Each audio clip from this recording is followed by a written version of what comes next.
Bonjour à toutes et à tous et bienvenue à l'Hebdo de la médiation pour une nouvelle émission comme tous les mercredis à 12h30 en direct sur mediator.tv. Vous pouvez bien évidemment revoir les émissions précédentes en replay sur la chaîne mediator.tv dans la playlist l'Hebdo de la médiation. L'Hebdo de la médiation aujourd'hui, ce sera une spéciale 11 novembre.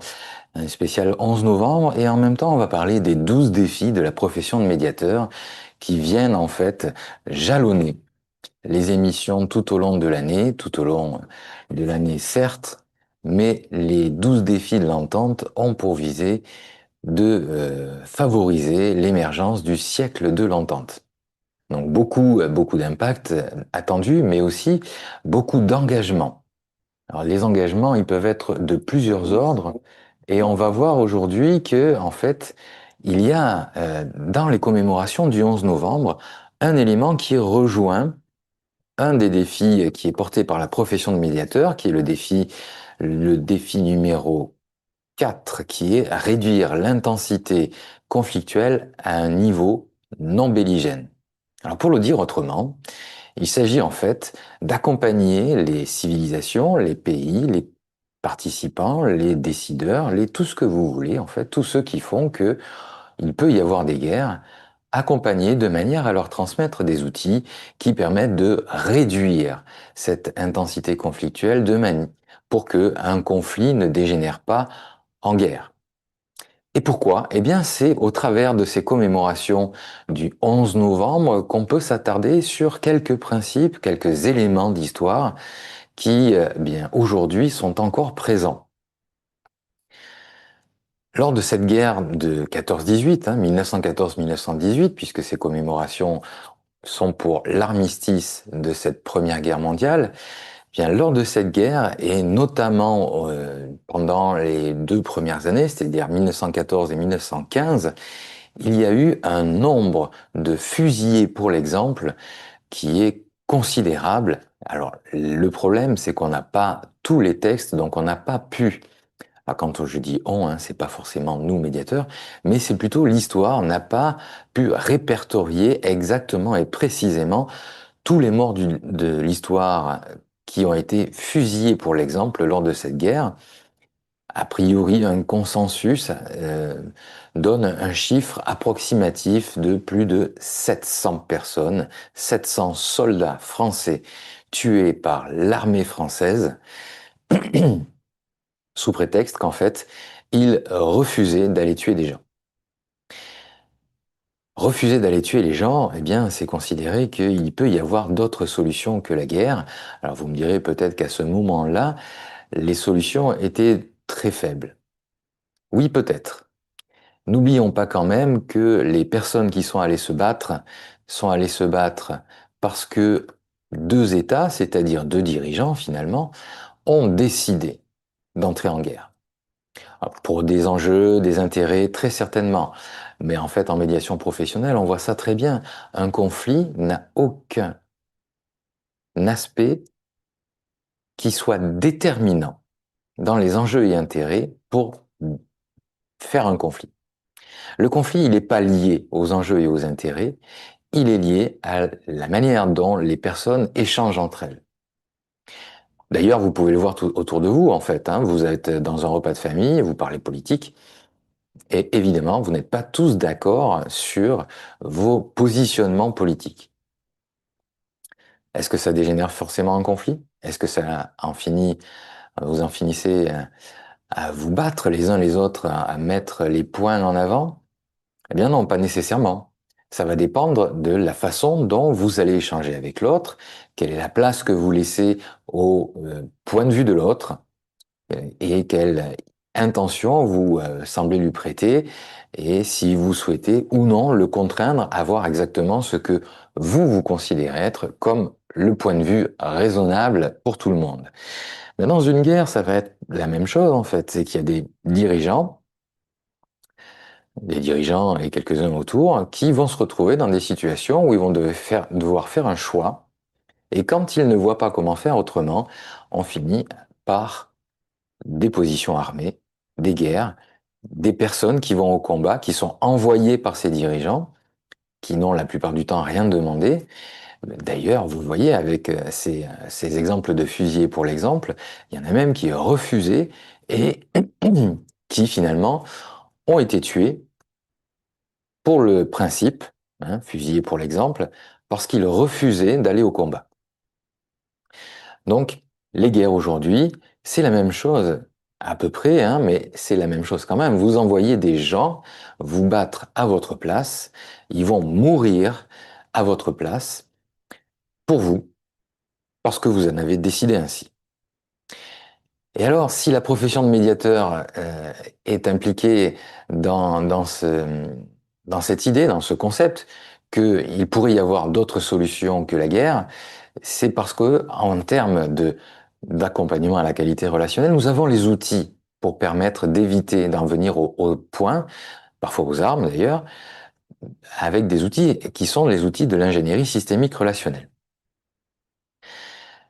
Le défi numéro 3, c'est, je vous l'ai dit tout à l'heure, réduire l'intensité conflictuelle à un niveau non belligène.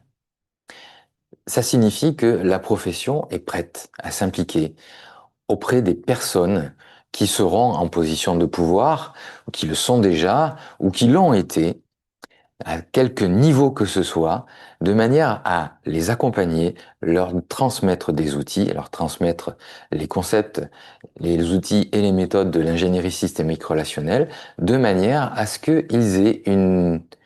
Alors je vais prendre une métaphore guerrière quand même, mais c'est à bon escient, pour mettre en fait une autre corde à leur arc.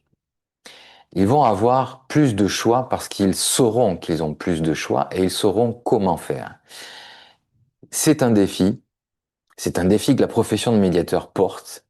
C'est un défi qui ne demande pas à être résolu en un jour, puisque je vous parlais tout à l'heure du siècle de l'entente, mais c'est un défi sur lequel la profession de médiateur est prête à relever le challenge et vous invite, vous aussi, à relever le challenge, puisque ces défis de la profession de médiateur ne s'appliquent pas et ne sont pas destinés uniquement qu'aux médiateurs, mais ils sont aussi destinés à tout citoyen du monde.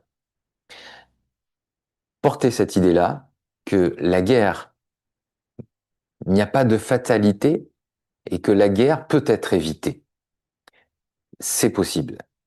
C'est possible, il faut aussi pouvoir le prendre en amont pour pouvoir donner les outils à tous ces dirigeants-là, à tous ces dirigeants de par le monde, mais aussi à chacun d'entre nous, citoyens, pour éviter qu'on en arrive à des batailles armées, que ce soit dans les quartiers ou que ce soit face à son voisin. Ce spécial 11 novembre, il est important pour ne pas valoriser, j'allais parler de suicide, c'est un peu fort, pour ne pas valoriser en fait le sacrifice humain que les guerres ont porté, mais plutôt pour valoriser un esprit de réflexion, un esprit de conscience, de pouvoir se déterminer pour soi-même face à une situation qu'on tente de nous imposer.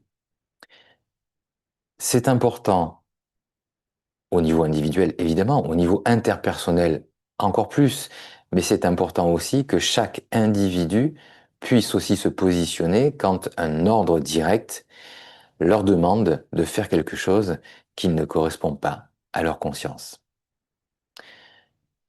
Ça, c'était la première partie et le défi est assez lourd.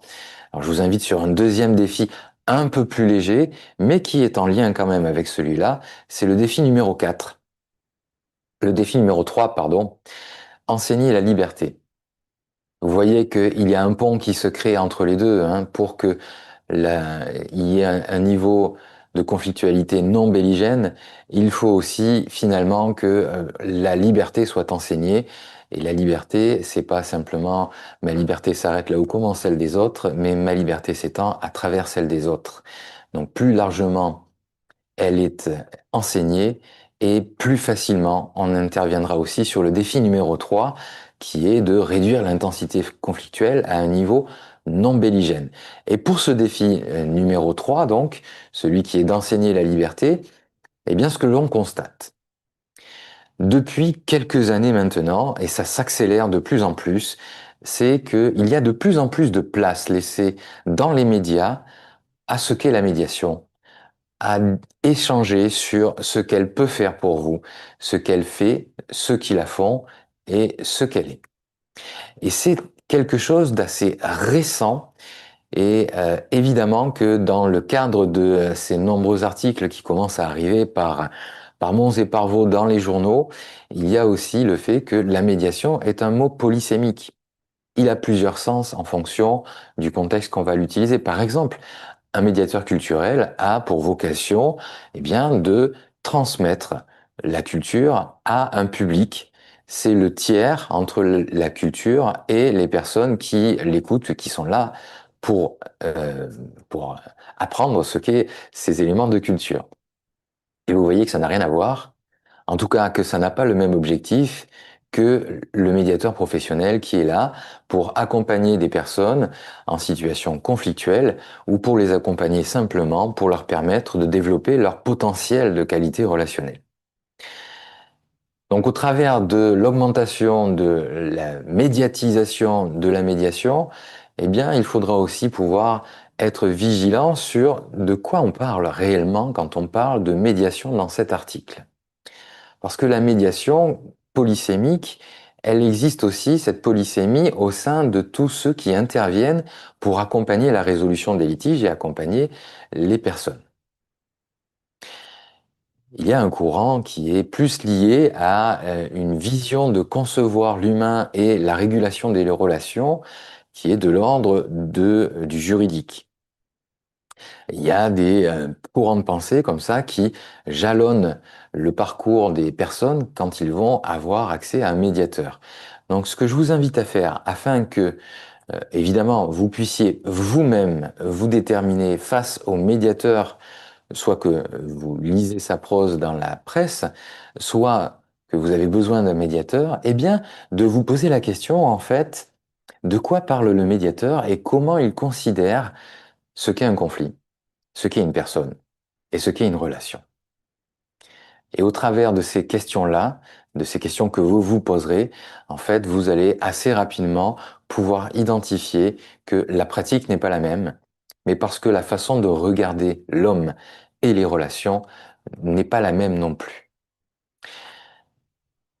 Voilà deux des défis que je voulais partager avec vous. Et puis, évidemment que ce ne sont pas les deux seules façons de pouvoir remplir ce défi, puisque l'idée même de ces défis, ce n'est pas d'apporter une solution définitive, mais c'est de mettre en œuvre, en fait, un ensemble de possibilités et surtout de pouvoir continuer à se questionner sur l'ensemble de ces défis pour considérer au regard de là où on en est aujourd'hui, si oui ou non, on s'approche de ce défi. Je vous invite à réfléchir à ces défis-là, non pas pour... alors si vous le souhaitez, évidemment, vous êtes les bienvenus pour nous accompagner et le porter haut et fort, mais aussi pour vous questionner pour vous-même dans votre entourage.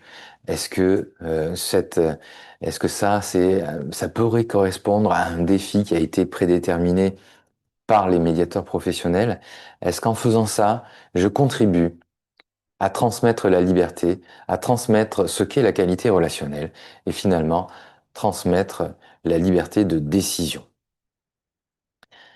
La semaine prochaine et les semaines à venir, et vous l'avez compris peut-être encore pendant un siècle, d'autres prendront le relais d'ici là, l'idée est de pouvoir systématiquement raccrocher les éléments d'une émission à un des défis.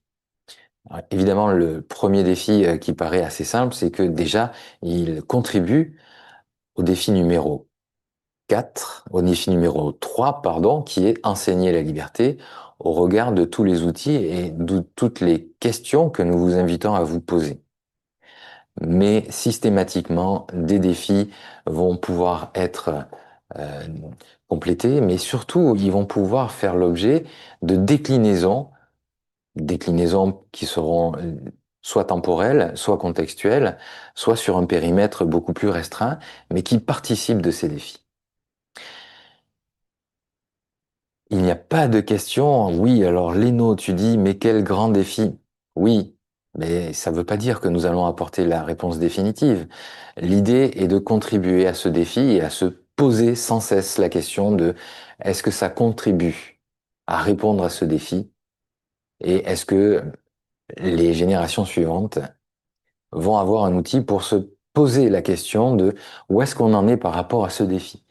Donc, c'est un grand défi, mais chacun d'entre nous pouvons y participer tout d'abord en se posant la question.